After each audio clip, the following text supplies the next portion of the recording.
Terjebak pernikahan dengan CEO oleh Tusya Rima. Bab 22, melarikan diri. Rasa panas di tubuh Eliana kian menjadi. Ia begitu panik dan takut jika rasa panas dan gatal di tubuhnya ini disebabkan oleh obat yang pria-pria tadi berikan. Bagaimana ini? Bagaimana jika aku diapa-apakan oleh ketiga orang itu? Tidak. Ini tidak boleh terjadi. Eliana terus menggelengkan kepala, mengusir semua pikiran buruk yang ada di otaknya. Aku harus segera melarikan diri, ucap Eliana dengan wajah memerah dan rambut basah karena keringat. Eliana mulai mencari celah untuk melarikan diri. Dilihatnya, sebuah jendela yang sangat besar berada di sisi kanan kamar tersebut. Ia pun segera berlari ke arah sana. Matanya memeriksa setiap sudut jendela dengan teliti. Jendela tua itu sudah tidak memiliki kunci lagi. Eliana segera mendorongnya dengan kuat. Seketika, jendela pun terbuka. Ketika jendela sudah terbuka lebar, Eliana mendadak bingung. Bagaimana caranya untuk kabur? Saat ini dirinya berada di lantai 2, dan jika memaksakan diri kabur lewat jendela tadi, ia hanya bisa loncat dan mendarat di lantai 1. Itu artinya, kalau bukan mati, mungkin kedua kakiku akan patah. Eliana memikirkan kemungkinan terburuk. Tiba-tiba pintu kamar terbuka lebar. 2 orang pria bertubuh besar segera masuk ke kamar dan menghampiri Eliana. "Nona, sedang apa kau di depan jendela?" Cibir salah satu pria itu dengan tatapan meremehkan. "Jangan bilang kau ingin kabur melalui jendela itu ya. Hahaha. Coba saja jika kau berani. Paling-paling kau jatuh ke bawah. Lalu is dead. Jadi, kami tidak perlu repot-repot mengotori tangan kami untuk memusnahkanmu." Sial, jadi mereka sungguh ingin menyingkirkanku, gumam Eliana dalam hati.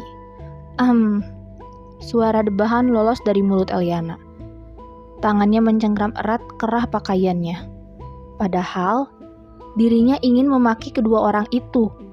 Tapi yang keluar malah suara menjijikan seperti itu. Eliana ingin memukul mulutnya sendiri rasanya. "Kenapa, Nona? Kau sudah tidak tahan ya?" Goda para pria itu semakin mendekat. Wajah Eliana sudah semakin merah. Ia panik, mengulurkan tangan ke depan, mengisyaratkan para pria itu agar jangan mendekat. Eliana pun mundur ke belakang, menyusuri tembok dingin itu dengan perasaan takut. Sementara para pria di depannya semakin mendekat, hingga Eliana terpojok di sudut ruangan. "Patuhlah, kita akan bersenang-senang hari ini.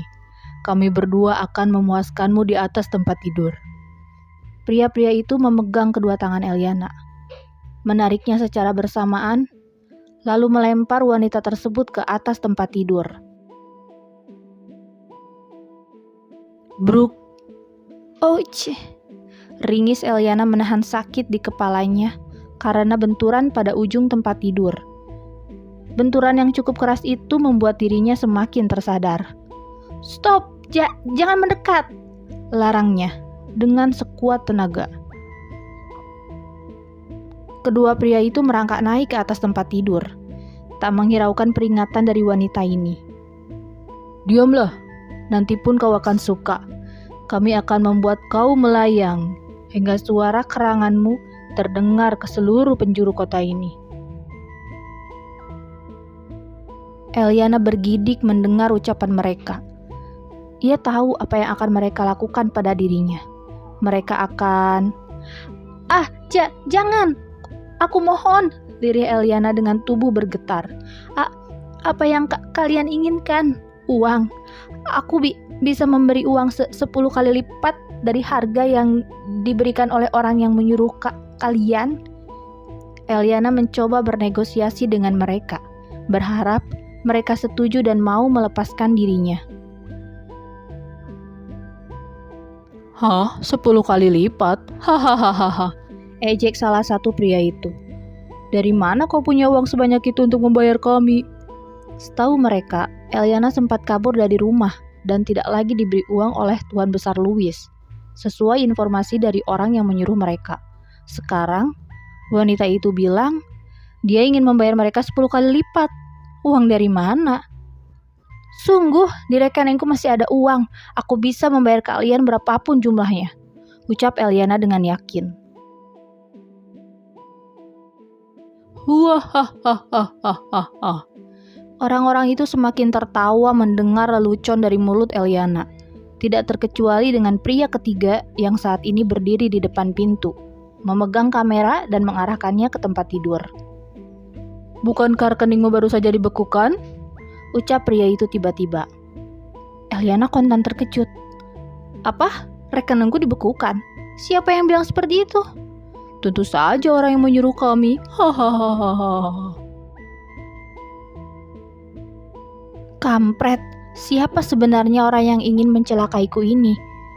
Bukan hanya ingin aku celaka, tapi juga ingin aku mati kelaparan karena tidak memiliki uang. Maki Eliana dalam hati. Ia mengepalkan tinjunya, semakin marah dengan kekejian orang yang ingin mencelakai dirinya itu. Kini, otak Eliana semakin bisa dikendalikan. Ia mencoba turun dari tempat tidur secara perlahan, menatap orang-orang di depannya penuh waspada.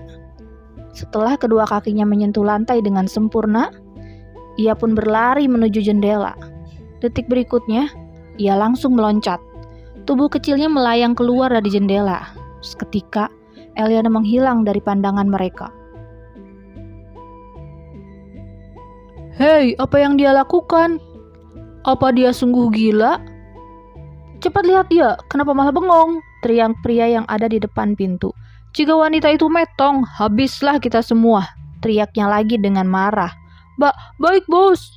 Dengan cepat, kedua anak buahnya segera turun dari tempat tidur. Bukannya melihat dulu dari jendela, mereka malah langsung keluar dari kamar, menabrak bos mereka yang masih berdiri di depan pintu. Butuh waktu lama bagi mereka berdua untuk keluar dari rumah besar tersebut. Apalagi jendela tadi mengarah ke taman belakang. Mereka mesti melewati semak belukar yang cukup tinggi untuk bisa sampai di sana. Ketika mereka berdua sudah sampai pada titik di mana tadi Eliana terjatuh, tubuh wanita itu sudah tidak ada. "Bos!" teriak salah satu pria sambil mendongak, menatap ke arah jendela kamar. "Wanita itu sudah tidak ada. Mungkin dia sudah dimakan ular piton." Hei, jaga ucapanmu. Cepat cari lagi sampai ketemu. Jika tidak ditemukan, kita semua bisa metong. Malam hari, kondisi Yuan Louis sudah sangat baik. Tekanan darahnya pun sudah normal. Kepalanya pun sudah tidak pusing lagi. Ia sudah bisa bangun dan berjalan-jalan. "Kakek, duduklah dulu. Mungkin Eliana sebentar lagi akan kembali. Kakek jangan banyak pikiran. Nanti tekanan darahku akan naik lagi, hah?" Potong Yuan Louis. "Bagaimana tidak naik? Cucuku yang satu itu bisanya cuma membuat orang tua naik darah." Betapa kesalnya Yuan Louis memikirkan Eliana yang tidak kunjung pulang. Padahal sebelum pergi, ia mengatakan tidak akan lama. Nyatanya, hingga jam 9 malam, gadis itu belum juga kembali. "Kakek, aku baru saja mendapat pesan dari teman Eliana. Katanya, El bersama dengan mereka," ucap Eliana dengan lemah lembut. Kelembutannya bisa membuat emosi Yuan Louis mereda. "Lihatlah, temannya mengirimiku sebuah video."